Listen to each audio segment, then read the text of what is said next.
At IHM VCU, we've always been here for you. You are and always will be our top priority. We care about your financial health, and we are here. IHM VCU is a proud supporter of WQPT. Public Affairs programming on WQPT is brought to you by the Sing Group at Merrill, serving the wealth management needs of clients in the region for over 35 years. A changing Catholic Church. We talk with the Bishop of the Davenport Catholic Diocese regarding the legacy of Pope Francis and what could lie ahead for Catholics in the cities.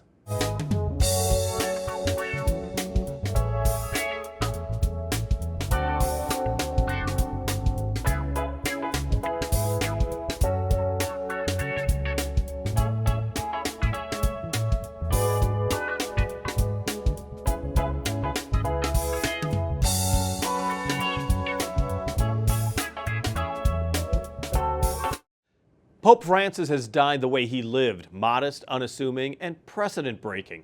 He was buried outside the Vatican last weekend, entombed at the Basilica of St. Mary Major, said to be his favorite church while Pope.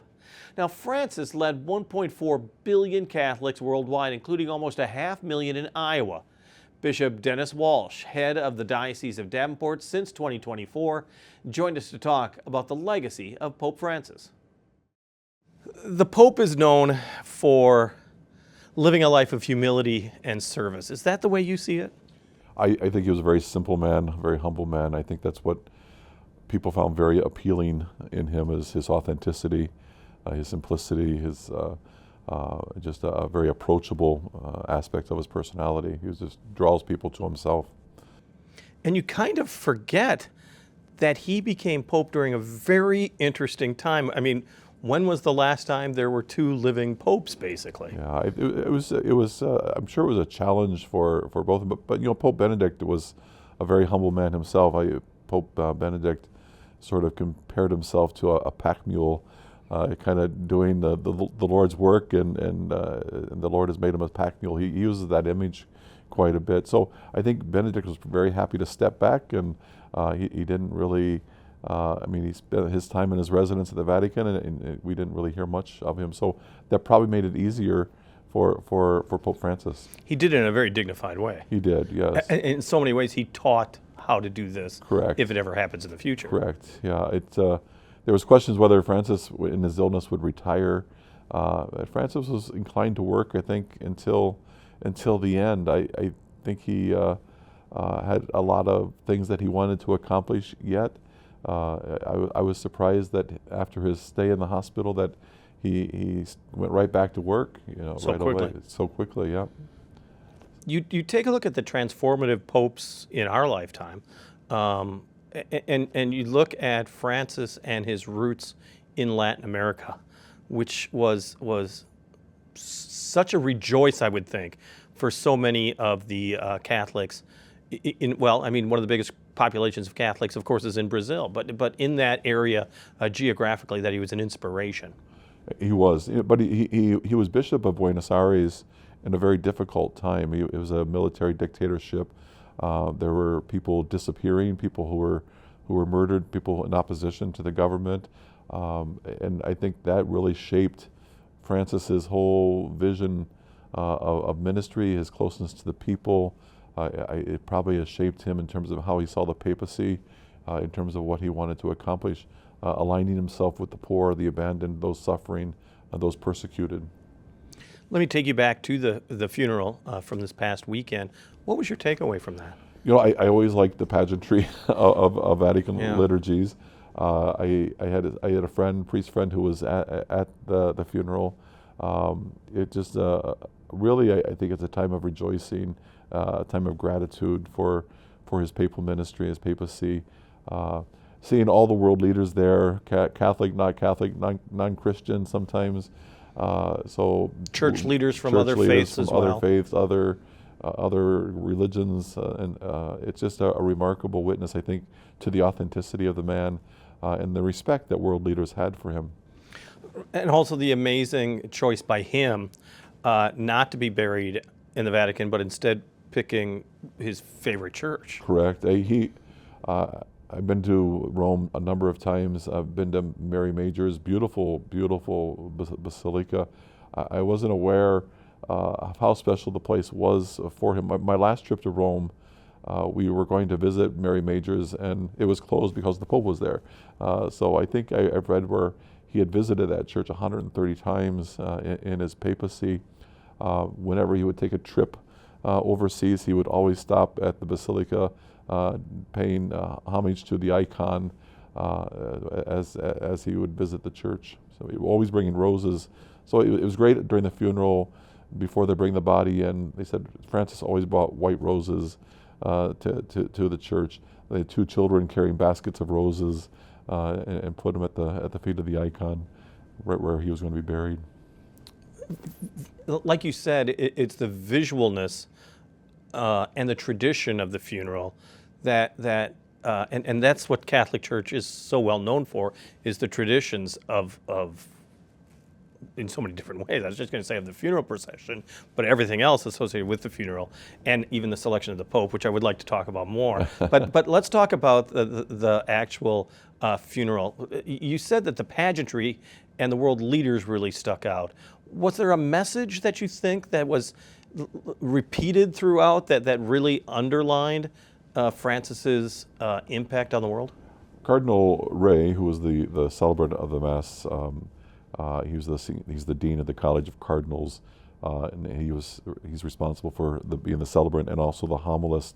I think his homily went through all the things that Francis was able to accomplish. I mean, Francis did a lot in terms of reforming the church, reforming the curia, reforming the governance of the church, opening the church to women. He was the first one that appointed as president of the Vatican City State is a woman, Sister Raffaella.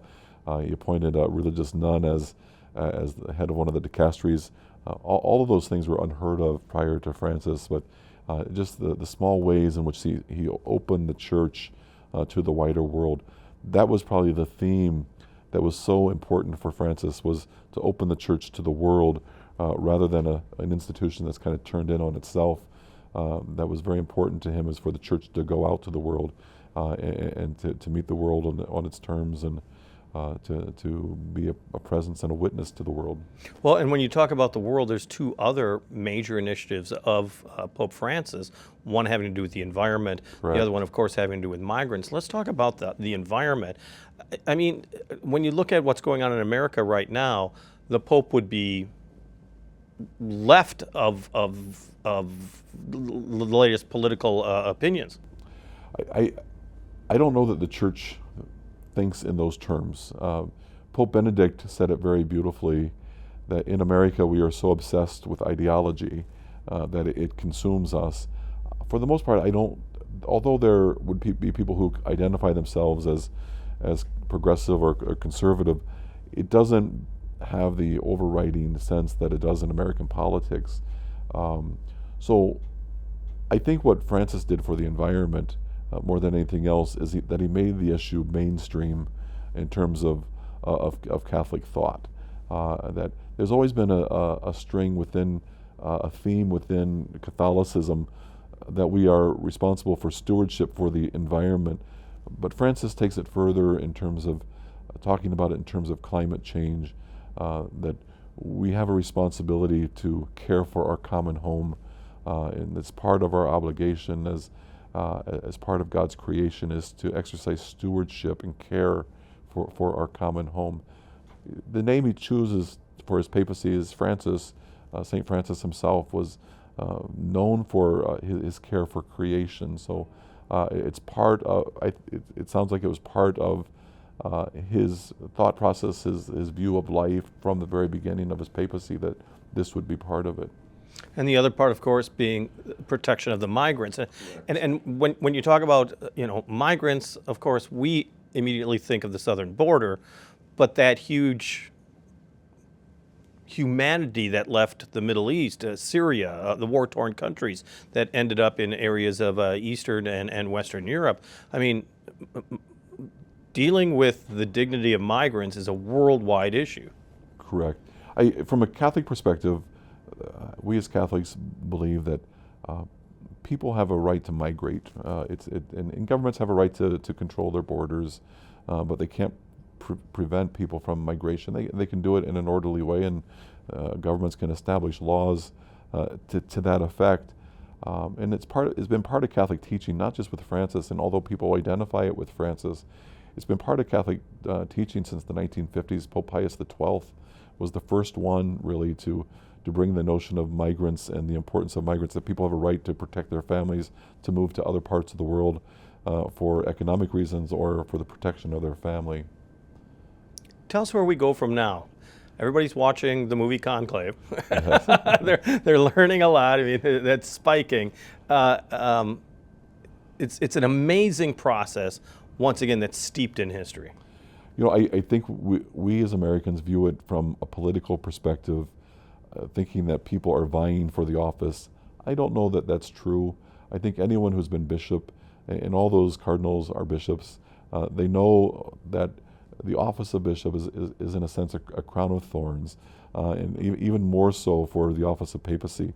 So the notion that people are vying for the office, I don't think that's really the way it goes. Again, we as Americans see everything through an ideological lens. Is the next pope going to be conservative? Is he going to be progressive? I don't know that the church thinks in those terms. I think they will look at what are the needs of the church, where does the church need to go, and they will pick a candidate based on where the church needs to go. I don't know that pushing the church in some ideological direction, as often as how it's covered in the mainstream media, is really the process that takes place. It is an intriguing process, and I think they have a genuine desire to find the best person for the position. I think if it were governed by whether a person's conservative or liberal, we never would have gotten Jorge Bergoglio as the Pope. He was not a contender in anyone's list before the conclave started, and most people had never heard of him. However, that was who was chosen and elected as the pontiff. And we see that time and again, where people think, oh, this person's a front runner. No. Yes, there's a saying in the church that any cardinal that goes into the conclave thinking he's going to be pope is going to come out as a cardinal. So anyone having those sense of aspiration for the position, oftentimes that is identified as ambition, which is not really viewed favorably in the church, and it isn't rewarded for the most part. You're saying that perhaps the next pope isn't picked on ideological background. I totally understand that. But is it somehow picked geographically, or is age a consideration? I would say age is sometimes a consideration. I think if they want a pope that is going to be sort of a placeholder for a little bit, right, until the church has a clearer sense of where it would like to go, that's possible. Geographically, I think that's also something that may happen. Pope Francis has done a terrific job in terms of diversifying the College of Cardinals. Prior to him becoming pope, it was very European heavy. Francis has made it a point to find people in Oceania, Asia, Africa, South America more and more to make those. So there's a more even distribution throughout the College of Cardinals of the ethnic background and the geographic areas that are represented by the college. Because as I was saying, Brazil has the largest Catholic population of any nation, but Africa is the fastest growing for the Catholic Church. Africa is growing very quickly. When I was in Rome prior to my ordination as bishop, we had an opportunity to meet all the missionary bishops, and most of them Africans and Indians, and just to hear their story of the growth of the church in Africa is remarkable to hear. It has to be somewhat inspiring. It is. They have a whole different set of problems than what we have in the developed world. The Africans, they deal with active persecution, martyrdom. There's one bishop who said, I have parishioners who are killed every month, killed for their faith. But in the midst of all of that, the church grows very rapidly in Africa. You have talked to your parishioners in eastern Iowa since the Pope died. What are you hearing from your parishioners? I mean, is there concern? Is there a great deal of grief? Is there appreciation? I think that there's an appreciation for the ministry of the Holy Father. I think genuinely he is well loved by the Church. Some people may see some of the things he has said as controversial. However, I think for the most part, Catholics have great respect for the office of the papacy and have great affection for the Holy Father. So I think that's where people are. I haven't heard a lot about where they want the Church to go. Of course, you hear it on the sort of the margins of the Church, of those who kind of dwell on the extreme spectrum of ideology of what they want. But for the most part, I think the mainstay of the Church is very much open to wherever the Holy Spirit leads us. Well, in the days ahead, it is 252 cardinals. 135 are electors because you have to be under the age of 80. Correct. 4 rounds a day. I hate to make it sound like a sporting event, but 4 rounds a day, and 2/3 of a vote is needed. Correct. That's why it does take a while. It does, and I think the breaks, four votes a day doesn't sound like quite a lot, but it does allow a consensus to build among certain candidates. I think the first day there's 1 vote, and I think it's just to kind of get a sense of where the conclave is, and then after the vote, I think it's in between. I hear it's a time of consensus building, and there are no speeches or anything. It's just voting, but there are plenty of breaks for them to kind of introduce themselves to each other and to see where everybody is and where they would like to go. Eventually, a consensus candidate will emerge. The Pope led 1.4 billion Catholics, but he's also a world leader. You can't forget that Vatican City is a government on the international stage. How do you think the Pope will be remembered on the world stage and among non-Catholics? I think the Pope, the important voice that the Pope has is that he rises above politics and has a clear call to peace. I think he has the credibility. The office of the papacy has the credibility to continually call people to achieve some sense of peace in their peaceful relationships with each other and countries. I think the Holy Father has the moral credibility really to hold people accountable, to say this is what we're about. I mean, he said very clearly that war is the ultimate failure in our humanity, and that we shouldn't be going down this path, and yet we continue to go down this path. And so I think the credibility that the Pope offers is just a constant reminder about the dignity of life, the dignity that we're all called to, the peace that we're all called to, what it means to be part of a common humanity, what it means to be in solidarity with one another. That's the important voice that we need to hear, which rises above politics. Well, and I apologize for being this late into the interview without saying welcome to the Quad Cities. You have been bishop in Davenport for mere months, less than a year right now. Any first impressions? Well, I've been to Davenport before I ever became bishop. I've only been to Davenport once. I might say Clinton is where I came. I went to the showboat in Clinton about 10 years ago. I have family friends.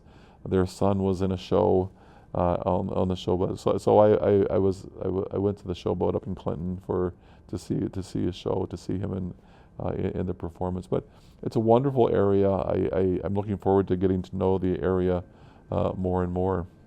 We're talking about 400,000 to 500,000 Catholics are in the state of Iowa. How do you describe the state of the Church? I mean, the United States has always been somewhat of a secular nation. No religion sometimes is the top religion among people when they're asked. How do you grow the Church, and do you think that it's in some ways in decline? I don't know that the Church is in decline. I think the number of people entering the Church every year is growing.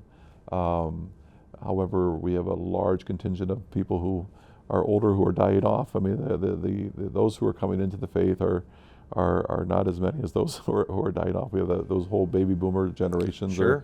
and that's going to be the story for all institutions within the country.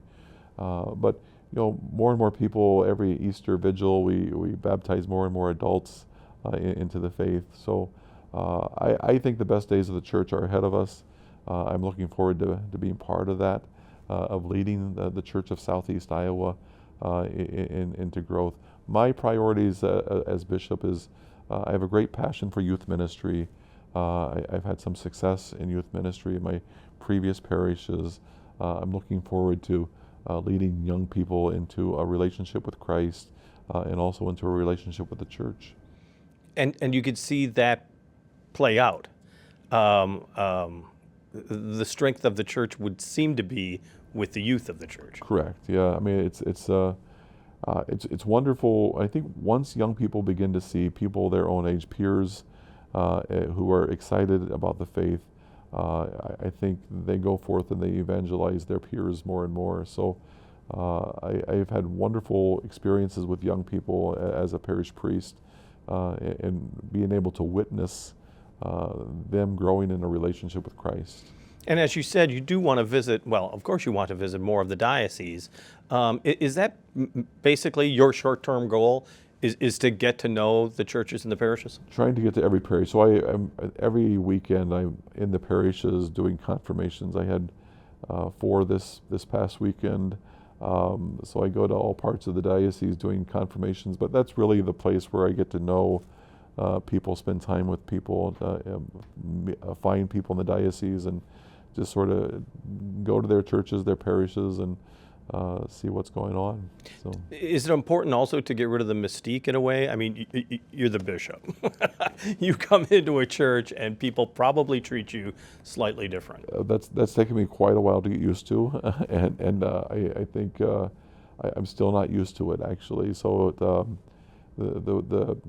for when I meet with confirmation kids prior to confirmation, I just go in, and as pastor, they know you as pastor, but as bishop, they're scared to death, and nobody wants to talk, and that makes it difficult. So breaking that barrier is pretty, I would think, rewarding for you. Yeah. So I mean, I usually after confirmation is a reception. It's just an opportunity for people to see me, want to have conversations with me, and let it melt away. Correct. I mean, we're very fortunate in the diocese that we still have a Catholic newspaper, the Catholic Messenger.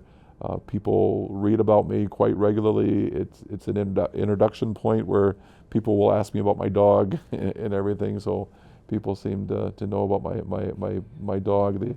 They give me gift baskets for my dog. But so how is your dog? My dog is doing very well. Gets treated better than I do sometimes. So. Well, we appreciate your time. Thank you so very much. Thank you very much. Appreciate it. Our thanks to Bishop Dennis Walsh of the Davenport Catholic Diocese.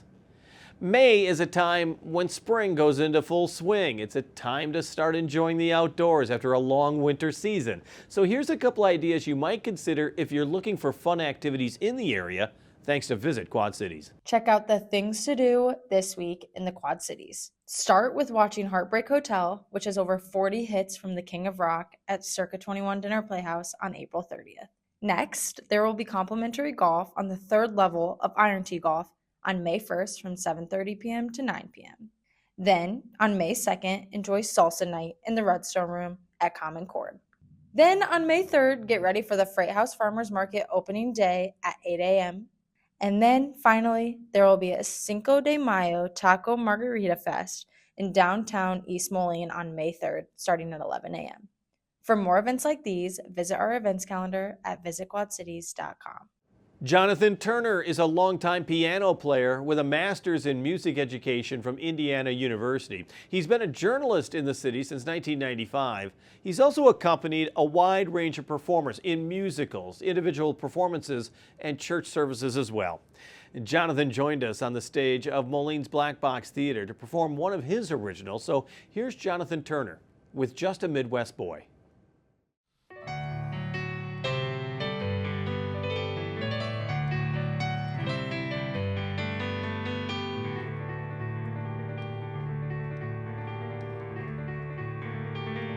Just a Midwest boy and a Jersey girl, alone in New York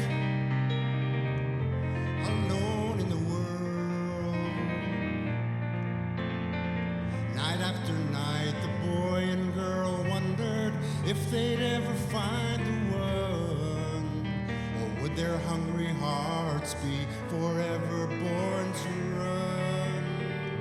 They thought, where are you? Where are you? Where are you? Where are you? To share with me the rest of my life.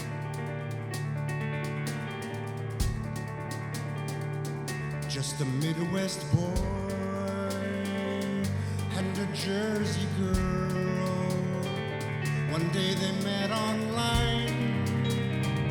They let their feelings unfurl. With the touch of a mouse they clicked, got together the very next day. The date she was born, on their date she was reborn to stay. She felt, I found you, I found you, I found you, I found you for the rest of my life.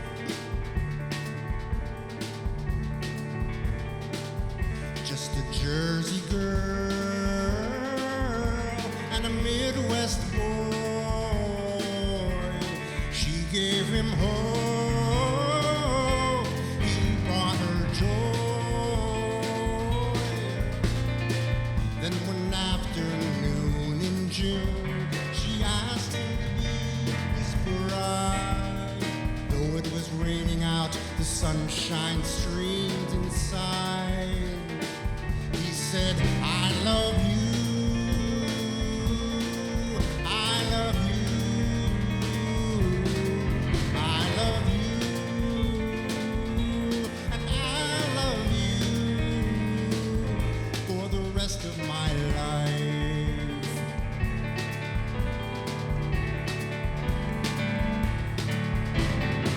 Now we're so happy to be here on your wedding day, to bask in your glow and let you know that we love you. We love you. We love you. We love you. We love you. And we'll love you for the rest of our lives.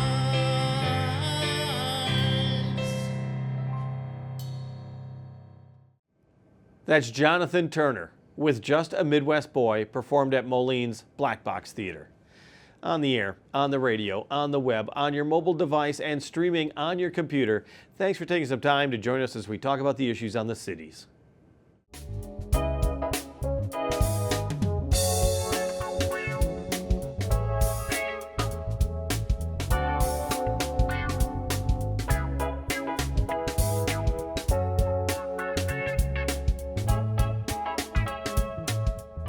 IHM VCU, we've always been here for you. You are and always will be our top priority. We care about your financial health, and we are here. IHM VCU is a proud supporter of WQPT.